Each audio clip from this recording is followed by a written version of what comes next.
Last class to আমি SN2 reaction or stereochemistry চাইছিলো আজি আমি SN1 reaction stereochemistry কেনেকুৱা ইনভলভ হৈ আছে হেতু চাম ওকে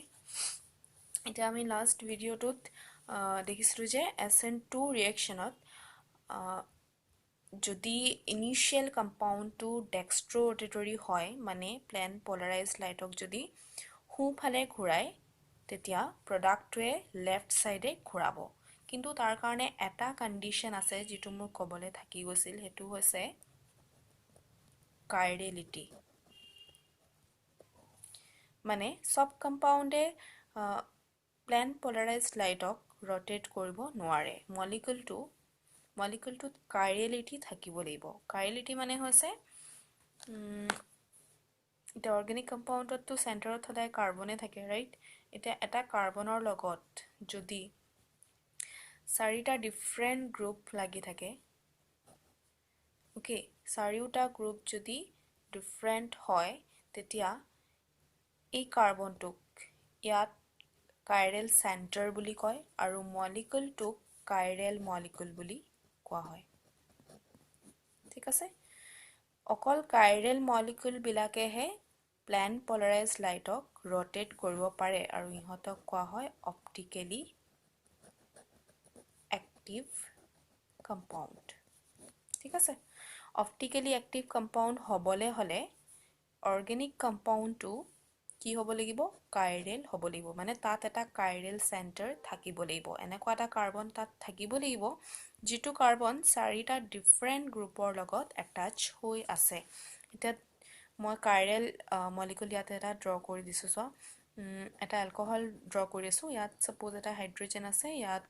CH3 আছে আৰু ইয়াত CH3CH2 আছে তো ইয়াত আমি দেখিছো যে এই কাৰ্বনটো 4 ডিফাৰেন্ট গ্ৰুপছৰ লগত এটাচড হেহে এই কাৰ্বনটো এটা কাইৰেল সেন্টাৰ হয় আৰু মলিকুলটো এটা কাইৰেল মলিকুল হয় গতিকে এই মলিকুলটোৰ অপটিকেল এক্টিভিটি থাকিব তাৰ মানে ই প্লেন পলাৰাইজড লাইটক ঘূৰাব পাৰিব ওকে এতিয়া ৰাইট সাইডেও ঘূৰাব পাৰে বা লেফট সাইডে তাৰ মানে ই ডিও হ'ব পাৰে বা এলও হ'ব পাৰে গতিকে only optically active compounds with chiral center they may be either D or L ঠিক আছে সো এটো পয়েন্ট মোৰ লাষ্ট ভিডিওটোত কবলে থাকি গৈছিল এটো তাতে এড কৰি লব লাগিব গতিকে লাষ্ট ভিডিওতে আমি যেটো एग्जांपल চাইছিলো তাত মই এলকাইল হ্যালাইড 2 ইয়াত বিআৰ আছিলে আৰু এফালে দুটা H আছিলে মানে ব্ৰমো মিথেন লৈছিলো এটা ইয়াত কোনো ধৰণৰ কাইৰেল সেন্টাৰে নাই কাইৰেল সেন্টাৰ নাথাকা কাৰণে এই কাৰ্বনটো তিনটা সেম গ্ৰুপৰ লগত এটাচড হৈ আছে বেলেগ বেলেগ হলেহে কাইৰেল সেন্টাৰ হ'বই যেহেতু কাইৰেল সেন্টাৰ নাই গতিকে মলিকুলটো কাইৰেল নহয় গতিকে ইয়াৰ অপটিকেল এক্টিভিটি নাই ঠিক তেনেকে ইয়াৰ পৰা যেটো আমি এলকহল পাম হে এলকহলটোৰো অপটিকেল এক্টিভিটি নাথাকিব কিন্তু মেইন পইণ্টটো এতিয়াও তোমালোকে সেমই বুজিব লাগিব যে যদি ইনিশিয়ালি কম্পাউন্ডটো অপটিকেলি এক্টিভ হয় যদি ই ডি হয় SN2 ৰিঅ্যাকশন হোৱাৰ পিছত যেটো প্ৰডাক্ট পাম হেতু কিন্তু L হ'ব আৰু এটো L হলে এটো D হ'ব ওকে সো एग्जांपलটো তোমালোকে নিজে অকমান ধৰাই লব লাগিব গ্ৰুপছ বিলাক অলপ চেঞ্জ কৰি দিব লাগিব এনেকুৱা ধৰণৰ কিছুমান গ্ৰুপছ তাত লগাই দিব পাৰিবা ওকে সো এতিয়া আমি SN1 ৰিঅ্যাকশনত কি হয় হেতু চাও SN1 ৰিঅ্যাকশনত এতিয়া ধৰা এলকাইল হ্যালাইডটো এনেকুৱা ধৰণৰ ইয়াত তিনটা ডিফাৰেন্ট গ্ৰুপ আছে A B আৰু C কি গ্ৰুপ আছে মই ইয়াত কৈ নাই দিয়া A B C তিনটা ডিফাৰেন্ট গ্ৰুপ আছে বুলি মই দি দিছো তাৰ মানে ইয়াত কাইৰেল সেন্টাৰ আছে আৰু এই মলিকুলটো অপটিকেলি এক্টিভ হ'ব ই ডিও হ'ব পাৰে বা এলও হ'ব পাৰে ধৰি লৈছো যে ই ডি হয় ওকে ই ডি ফৰ্মত আছে মানে ই ডেক্সট্ৰোৰটেটৰি হয় ইয়াৰ একোয়াস সলিউশনে প্লেন পলাৰাইজড লাইটক সোঁফালে ঘূৰাব পাৰে সোঁফালে ৰটেট কৰিব পাৰে নাও ইয়াৰ যদি ৰিঅ্যাকশন আমি OH ৰ লগত কৰাও suppose reaction to SN1 mechanism মতে হৈ আছে তেতিয়া কি হ'ব ইয়াৰ পৰা আমি এটা কাৰ্বকেটায়ন পাম ৰাইট প্ৰথমতে ইয়াত গ্ৰুপ বিলাক আমি A B আৰু C ধৰিছো এটা কাৰ্বকেটায়ন পাও আৰু নেক্সট স্টেপত হে ফাৰ্স্ট স্টেপ টু ৰিভাৰ্সিবল হয় আৰু ফাৰ্স্ট স্টেপ টু জাস্ট এই ব্ৰ'মো গ্ৰুপটো ইয়াৰ পৰা আঁতৰি যায় আৰু কাৰ্বকেটায়ন ফৰ্ম কৰে সেকেন্ড ষ্টেপতহে OH গ্ৰুপটোৱে আহি এটেক কৰিব since this carbocation is planar okay এটো এটা planar species হয় planar মানে ইয়াৰ গুটিবিলাক atoms একেখন প্লেনত আছে গতিকে এই OH টোৱে ইয়াক both সাইডৰ পৰা এটেক কৰিব পাৰে ইফালে এটো সাইডৰ পৰাও পাৰে আৰু ইয়াৰ উল্টা অপোজিট সাইডৰ পৰাও পাৰে মানে এই কম্পাউণ্ডটো যদি চাবলৈ যোৱা ইয়াত সোৱা ব্ৰহ্ম গ্ৰুপটো ৰাইট সাইডে আছে ইয়াৰ পৰা আমি যেটো প্ৰডাক্ট পাম তাত OH2 হুফালেও থাকিব পাৰে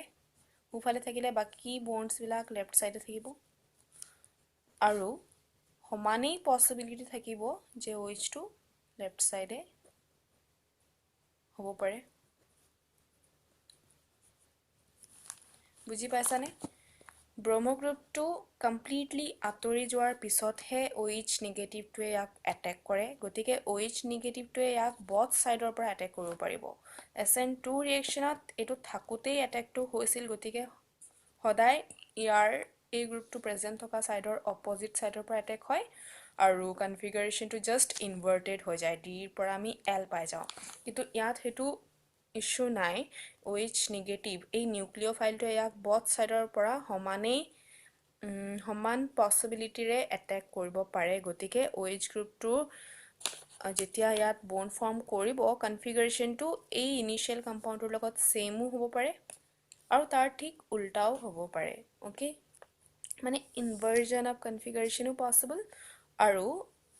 এই সেম টাইপৰ কনফিগাৰেশন আমি পাম যাক কোৱা হয় ৰিটেনশন অফ কনফিগাৰেশন ইয়াত কনফিগাৰেশনটো তোমালোকে মন কৰা এই এলকাইল হাইড্ৰাইডৰ লগত সেম আছে ৰাইট ABC বন্ড বিলাক লেফটত আছে ইয়াতো লেফটতে আছে তো ইয়াক কোৱা হ'ব ৰিটেনশন অফ কনফিগাৰেশন আৰু ইয়াত জাস্ট ইনভাৰ্ট হৈ গৈছে ইয়াক কোৱা হয় ইনভাৰ্জন অফ কনফিগাৰেশন গতিকে ইয়াত এটো ডি হলে এটো কি হ'ব ডি এ হ'ব কাৰণ সেম টাইপৰ কনফিগাৰেশন আৰু এটো কি হ'ব এল হ'ব দুয়োটাৰে চান্স সমানে আছে তাৰ মানে SN1 ৰিএকচন হলে 50% ডি আইসোমাৰ আমি পাওঁ আৰু 50% L আইসোমাৰ পাওঁ ওকে আৰু এই মিক্সচাৰটোক ইয়াত আমি মিক্সচাৰ এটাহে পাম দুটা পাইছো তো এই মিক্সচাৰটোক কোৱা হয় racemic mixture so এই টাৰ্মটো মনত থবা racemic mixture SN1 ৰিএকচনত আমি দুয়োটা অপটিক্যালি অ্যাক্টিভ আইসোমাৰ আমি পাব পাৰো ইনিশিয়ালি কম্পাউণ্ডটো লাগিলে জিএ হোক ডিএ হোক বা এলএ হোক আমি প্ৰডাক্টত সদায় আমি ডিও পাম আৰু সমানেই এলও পাম ঠিক আছে 50% D and 50% L will result in the product and this mixture is known as racemic mixture আৰু এই processটো কোৱা হয় racemization so মনত থবা SN2 ৰিএকচনত অকল ইনভাৰ্জন হয় ইনভাৰ্জন অফ কনফিগাৰেশন আৰু SN1 হলে কি হয় racemization হৈ যায় এটা পজিটিভ হলে এটা নেগেটিভ হ'ব কিন্তু দুইটা সমানে হ'ব আৰু সোৱা এতিয়া এই ডি ফৰ্মটোৱে লাইটটোক ৰাইট সাইডে ঘূৰাব ঠিক আছে লাইটৰ যেটো প্লেন আছে ইনিশিয়ালি যদি প্লেনখন এনেকুৱা ডি ফৰ্মটোৱে কি কৰিব তাক ৰাইট সাইডে ৰটেট কৰাই দিব তো ৰটেশনটো সাপোজ 30 ডিগ্ৰী কৰালে ডি ফৰ্মটোৱে ওকে 30 ডিগ্ৰী ৰটেশন কৰাব এতিয়া সমানেই এল ফৰ্মটো হৈছে এই এল ফৰ্মটো যেহেতু মলিকুলছ ইয়াৰ মানে এটমছ বিলাকটো সেম আছে গতিকে এল ফৰ্মটোৱে একেই ভ্যালুত ৰটেশনটো কৰাব কিন্তু লেফটলে কৰাব সো এতিয়া সোৱা ডি ফৰ্মটোৱে ইয়াক 30 ডিগ্ৰী ৰাইটলে ঘূৰাই থৈছে এল ফৰ্মটোৱে এগেইন ইয়াক 30 ডিগ্ৰী লেফটলে ঘূৰাই দিব বুজি পাইছনে 30 ডিগ্ৰী যদি লেফটলে ঘূৰাই দিয়ে তো এটো প্লেনখনটো আকৌ আগৰ পজিশনটো গুছি যাব ঠিক আছে ডি ফৰ্মে যিমান ডিগ্ৰী ৰাইটলে ঘূৰাব এল ফৰ্মটোৱে সমানেই লেফটলে ঘূৰাই দিব সো আমি ওভাৰঅল চাবলে গলে কোনো ধৰণৰ ৰটেশন ইয়াত নহব so this racemic mixture is optically inactive optical rotation to 0 degree হ'ব ইয়াৰ কাৰণে ৰটেশ্যন নোহোৱা নিচিনাই হ'ব ইণ্ডিভিজুৱেলি চাবলৈ গ'লে ডিয়ে ইয়াক ৰাইট ছাইডে ঘূৰাব আৰু এলে লেফ্ট ছাইডত ঘূৰাব কিন্তু আমি অভাৰঅল ক'বলৈ গ'লে ৰেচিভিং মিক্সাৰটোৱে কোনো ধৰণৰ ৰটেশ্যন নকৰাব চ' ইয়াক আমি ক'ম অপ্টিকেলি ইনএক্টিভ মানে ই এক্টিভ নহয় ই ৰটেশ্যন নাই কৰোৱা ফাইন